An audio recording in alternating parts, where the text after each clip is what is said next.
Hey guys, it's numismatics and I'm back with you again, and it's been so exciting over the last couple of weeks. We've had Una and the Lion, we've had the enhanced reverse proof San Francisco Mint Eagle, and before that we had Wallace and Gromit, the Snowman, the Gruffalo, it's like a coin every 5 seconds from some mint or other. So this video is going to be just back to sanity compared to the new issues. A few more stately older items for your delight and delectation in this box of coins that has just come back from NGC. You can see that the My Buddy Regal has more coins in the Regal collection coming out.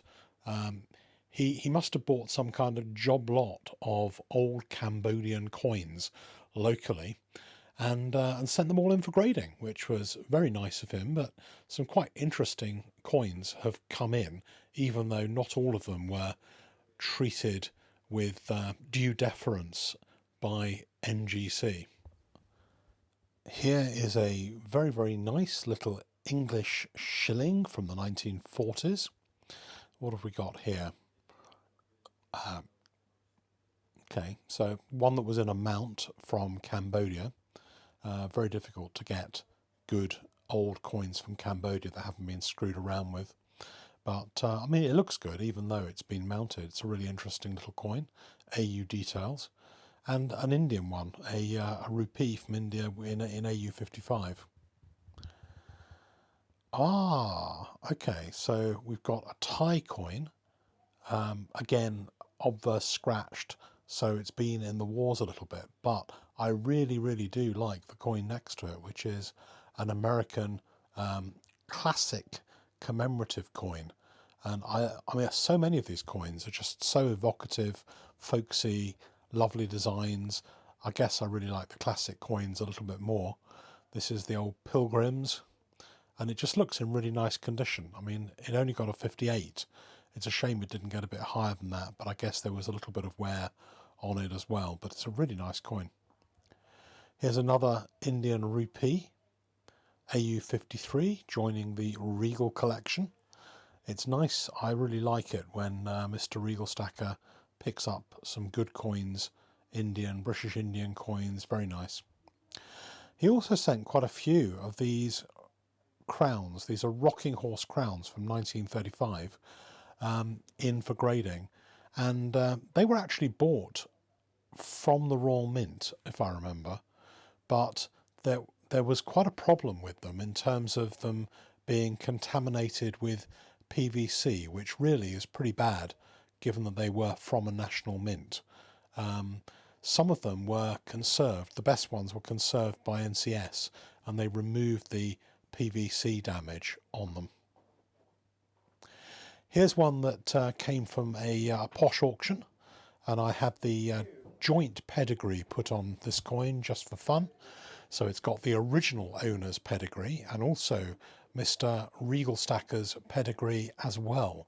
So some lucky person will probably end up with that coin in their collection at some stage and say, well, who was Robertson? Who was the Regal collection? And they'll dig in on Google and see if they can find out who those esteemed owners were in history. But really nice coins. I like both of those. Can't beat that particular generation of coin. Just pre-Victorian. Really, really like that. And here's another one of these little Cambodian coins. They're kind of uniface kind of coins. They've got nothing on the back, it seems, but just a stamp. Very simple design stamped of a little bird. It's a Hamza bird on top. And there were about 10 of those graded as well.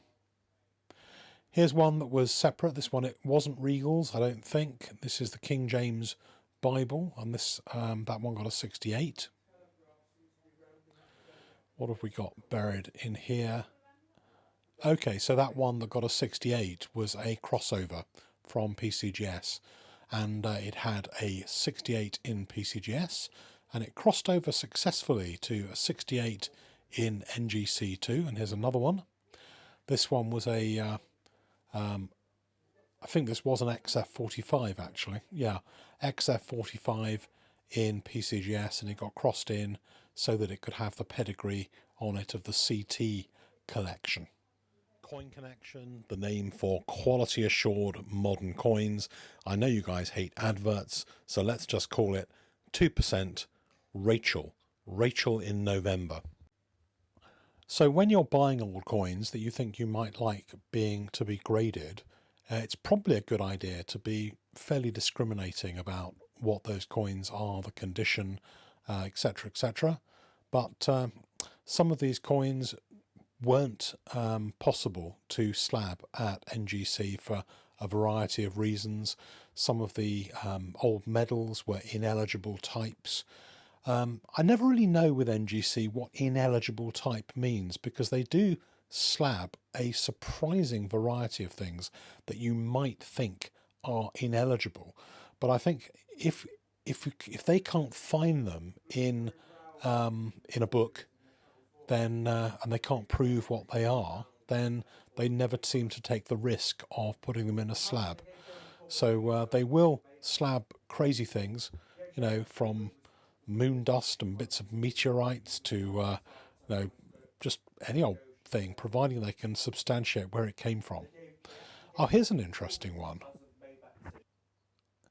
This one is a very, very nice, not mucked about with 1685 half crown of James II. I like that. I like the simple shield pattern on the reverse. Really nice coin, really lovely example, and that kind of thing would be amazing in anyone's collection, really. And that one was graded, and it had the catalogue numbers put on the label as well. What do you guys feel about coins of this generation? I haven't got any really that predate George III at the moment, apart from one which is Elizabeth I in my collection. But a lot of people really, really go for coins of that kind of age. So some more coins here from the Regal collection. What have we got? We've got one little Hamza bird. We've got a cleaned Maundy threepence, another rocking horse crown, and an empty box. And empty boxes in this instance mean that there is another full box to follow before the end of this video. So hope you guys are still around. I know I did receive a couple of comments saying maybe I should just go through these even more slowly or pick out a few coins. I might do this, but if you've stuck around, then you're in for a treat, because here in this video are some absolutely amazing examples of some really, really nice sovereigns. Starting with this 1817, loads of luster. 1817 sovereigns, highly desirable over the last few years, particularly with the 200th anniversary. But this one is in a 62. 62 and upwards on this coin makes it a really expensive coin. A 62 plus, you're probably talking about £4,000, and over 62 up to 64, 65, there are one or two like that, and they are sky high prices. The 1818, there were fewer of around than the 1817. So grade for grade, 1817 is a cheaper coin than an 1818. So this coin, although it's a 61, is probably worth quite a lot more than even the 62 one for the 1817 year. Here's an 1820, also in really nice minty condition.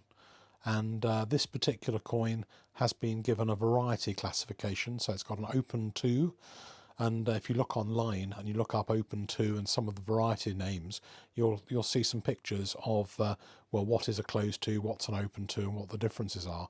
But just look at that luster on this coin. It's really, really nice. It's an example I would absolutely love to have, and the collector who sent these in, same collector, sent them in for grading, will be delighted to have these three in his or her collection. Only a few more left in this box. We have an MS63 Regal Collection Rocking Horse Crown. Some of these I did actually get conserved because I thought they could be improved, but it's like some of them didn't do very well, but other ones got a 62 or a 63, which is quite nice, and I think it's nice condition. I can't remember offhand what the history of this particular one was or why it was not slabbed, but I'll see if I can find out some more information on that. But this one is really interesting. It's a halfpenny. It's a gilded halfpenny, minted in the Soho Mint in 1806, and it was in a CGS slab, but it looked really terrible because it had very bad PVC damage on it before. So NCS conserved it before they put it into a slab with the PEC number on it as well, the P number. And it really now just presents beautifully and is a great example and will be the pride of that particular person's collection. I am absolutely sure about that.